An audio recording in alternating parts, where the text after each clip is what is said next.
আসলে কালকে রাত্রেবেলা একটু 11:45-46 ওদের একটা প্রোগ্রাম ছিল ওদের বাইরে, ওখানের মধ্যে খাওয়া দাওয়া বা এটা এরকমই কিছু ইয়ে হয়েছে। তো রাতের বেলা এসছি বাড়িতে, আসার পরে আমি যখন বাইরে কোথাও যাই, মানে যখনই যাই কোনো কোনো সময়, তখনই বলে যে তুমি কোথায় গেছো, নানা রকমের কথাবার্তা বলে, কোশ্চেন করে। তো সেই অনুযায়ী সে যখন করে, তো আমারও মনে হয়েছে তা সেও তো রাত্রেবেলা 12টার সময় আসছে। তাই বলছে তুমি রাত্রেবেলা এত 12টার সময় এত দেরি করে কেন আসছো? তো বলছে দরজাটা খুলো। আমি বলেছি কি দরজায় তো তালা লাগানো আছে, বলছে চাবিটা দেবো। আমি বলছি আচ্ছা ঠিক আছে। তো আমি ভিতরে গেছি চাবিটা আনতে, বলছে চাবিটা আনতে যাব কি তার আগেই ইয়ে শুরু, মানে কি বলে এটাকে, ওই যে পাথর যে নিচের যে ইটগুলো আছে ওই ইটের দিয়ে শুরু, বাড়ি ঘর ভেঙে ফেলবে, জানলা ভেঙে ফেলবে, দরজা ভেঙে ফেলবে, হয়তো বা অ্যাটাক করার জন্যই হয়তো বা সব কিছু ভাঙছে। তো আমি বলেছি আর চাবিটা তুমি যদি দাও, তখন আমি চাবিটা তাকে নিজের দেওয়ার চেষ্টা করেছি, পেয়েওছেও হয়তো বা, কিন্তু তারপরে তার তো রাগ, কারণ সে তো ইনটক্সিকেটেড ছিল বোধহয়। তো তার জন্য সে হঠাৎ করে রেগে সারা দুনিয়ার জিনিস ভাঙছে আর উড়িয়ে ফেলছে ইট টিট দিয়ে। তারপরে আমি মানা করতে করতে দরজা দিয়ে ইয়ে করছিলাম আর কি, মানে আটকাচ্ছিলাম। সে নিচ থেকে মারছিল, আমি দরজা দিয়ে আটকে বলছি নিচে আছে তো চাবিটা। কে আর কথা শুনে, সে তো আর তখন হুঁশে নেই।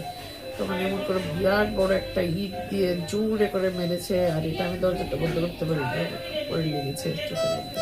আর আপনার চোখে কি দিয়ে আঘাত করা হয়েছে? ইট ইট ইট দিয়ে। বড় ইট দিয়ে। আচ্ছা। এর আগেও কিরকম আপনার উপরে মানে উনি অত্যাচার করতেন? হ্যাঁ, অনেক অনেক অনেক অত্যাচার করেছে। 28 বছর 29 বছর ধরে অত্যাচার করেছে। তখন ভেবেছিলাম যে বাচ্চাগুলো বড় হয়ে যাবে, বাইরে যাবে, একদিন না একদিন মানুষকে ভালোবাসলে তো মানুষ ঠিক হয়ে যায়। এটাই আমার মা বাবা ইয়ে করেছে, আমাদের বংশের কেউ ডিভোর্সও করেনি। তার জন্য অনেক চেষ্টা করেছে আর কি, যে কোনো না কোনো দিন তো ঠিক হয়ে যাবে। কিন্তু আমার ধারণা ভুল, উনি আর হবেন না বোধহয় ঠিক। উনি কি আসলে সবসময় এরকম পার্টিতে অ্যাটেন্ড করতে এমনিতে? ওদের তো প্রত্যেক সময়ই ইয়ে হয়, সিএমএ হয় ওদের, সব সময়ই তো ডাক্তারদের তো সবসময় পার্টি হয় কিছু না কিছুতে, মানে পড়াশোনা নিয়েও পার্টি হয়, কোনো প্রোগ্রাম হলেও পার্টি হয়, সব কিছুতেই হয়, সবসময়ই যান। আর উনি একটু এইসব জিনিস খুব বেশি ভালোবাসেন, মানে বাইরে যাওয়া, ঘোরা, ইয়ে করা। সংসারের প্রতি এতটা দায়বদ্ধতা নেই আর কি ওনার, উনি সংসারটা এতটা বেশি পছন্দ করেন না। যা সংসার আমিই দেখি, বাচ্চা ইয়ে টিয়ে সব এরকম। তো বললে দেখেন এরকম আর কি।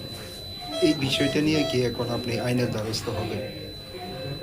এখন তো আমি একটু, আমার তো শরীরটা ভালো না, একটু ভালো হয়ে নেই, তারপরে হতে তো হবেই হয়তো বা, কারণ ভবিষ্যতে যদি এমন আরেকবার হয় তাহলে তো আর বাঁচবো না। এবার তো বালবাল বেঁচে গেছি, আমার দুটো বাচ্চা আছে, ওরা এখনো তো মানে নিজের পায়ে দাঁড়ায়নি, তাদেরকে তো দেখতে হবে, তাদেরকে তো দেখার কেউ নেই। আমার মা বাবা ছিলেন, ওরা যদি থাকতেন তাহলে, তো আমার মা বাবা তো নেই, ওরা মারা গেছেন।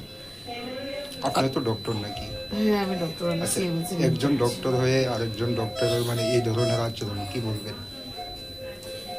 কিছু বলার নেই, অ্যাকচুয়ালি এগুলো আমি সবসময় লুকিয়েছি, 28 বছর ধরে লুকিয়ে রেখেছি, কিন্তু ভেবেছি কোনো না কোনো সময় তো বুঝবে, কিন্তু সে বোঝার মতো মানুষ নাই।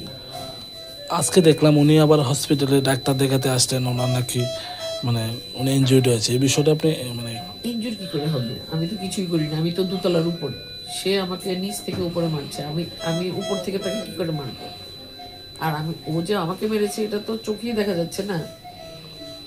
এরকম গ্রেভিয়াস ইনজুরি তো নিজের থেকে নিজে করে, ও খুব ইয়ে করতে পারে এগুলো, সে খুব ম্যানিপুলেটিভ। উনি এরকম একটা অবস্থায় থাকে বা উনি এরকম অবস্থা হয়েছে, কি বলবেন? এই যে উনি একটা বড় দায়িত্বে রয়েছেন জিবি হাসপাতালের, মানে আসলে এটার জন্য বলবো, আপনারা জানেন না বোধহয় একটা ইয়ে আছে, কি বলে এটাকে, কন্ডিশন আছে, এটাকে মেডিকেল কন্ডিশনও বলে যেতে পারে, এটাকে বলে নার্সিসিস্ট। নার্সিসিস্ট হচ্ছে এরকম একটা মানুষ যে নাকি ঘরের ভেতরে একটা মুখোশ খুলে ভেতরে ঢুকে, আর ঘরের মানুষরাই তাকে বুঝতে পারবে যে ওর আসল রূপটা, আর পাড়া প্রতিবেশীরা একটু বুঝতে পারবে যখন খারাপ খারাপ গালাগালাজ বা কথাবার্তা বলে। কিন্তু যখন সে বাইরে বেরোয়, ওই মুখোশটা পরে তারপরে বেরোয়, বাইরের মানুষ তাকে বলবে এত ভালো, সব কিছুই এত, কিছুটা তো মানুষ বুঝতেই পারে উগ্র আছে, রাগ হয়ে যায়, এসব এসব বেসিক নেচার তো মানুষ চেঞ্জ হয়। তো সেই জিনিসটা আর কি, বাইরে আসলে মানুষকে দেখানোর জন্য খুব মানে হেল্পিং নেচারি, যে নিজের ওয়াইফকে হেল্প করে না, যে নিজের বাচ্চাকে হেল্প করে না, যে নিজের সংসারের জন্য নেই, যে নিজের বাচ্চার সংসারের পরীক্ষার সময়, ফাইনাল পরীক্ষার সময় সে ক্যালকাটা দিল্লি করে বেড়ায়। ফাইনাল পরীক্ষা মানে ক্লাস 12 পরীক্ষা। তো সেই রকম মানুষের কাছ থেকে সংসার কি এক্সপেক্ট করবে আর মানুষ? আমি তো আগে ঘরের মানুষকে ভালোবাসবো, তারপর তো বাইরে ভালোবাসবো নাকি?